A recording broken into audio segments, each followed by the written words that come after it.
Day two of training in Cincinnati, Ohio, our regional training center for Norfolk Southern. This is going to be the syllabus that we had to follow today. Started out at 8 a.m. and we started with a lecture on territories. So 171 territory, which is your dark territory that has no signals, and 271 territory that has signals that show you what the condition of the block is, but you still need a track authority to go through it. We went through a large portion of lecture on those things. We filled out a track authority. We listened to a few of them, kind of explained how that works using a chart. So you've got milepost 5 to 25, where do you stop, those kind of things. That's the information we covered. So movement rules, essentially. So we covered that information today, and then we started going into a prep for the exams that are coming up. So we took the time to go through practice test 3 as a class. So we answered those questions and went through that process.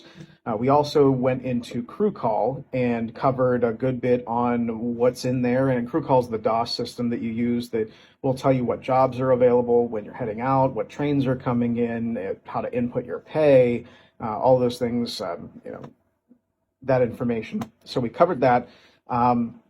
We also spent some time going through the territories that we're currently on. So the 3 people in our class, we printed these, which basically cover all the mile markers. It covers all of the speeds in those areas, where detectors are, that kind of thing.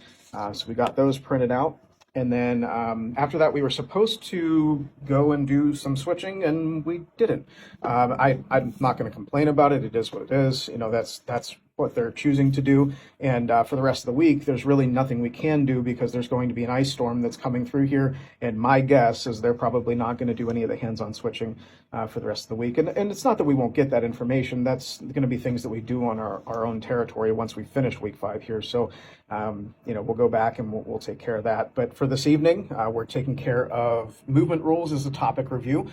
One of those questions that you have to answer over a 90% in order to pass. So you'll log into your employee resource tab and take that. And then again, just taking all your practice tests. And that's really what this is. It's time for you to go over and ask questions in class. And then as soon as you're done, they cut you loose. And then you have the rest of the day to come back and study your signals test, your practice exams, and go through them so that you feel confident. All of the questions from for your final test for exam weeks 5 are going to be taken from those question mark questions. So as long as you take those, eventually you're going to see all the questions, and there should be no reason that you won't pass. But that's what we did today. That took care of day 2 of regional training.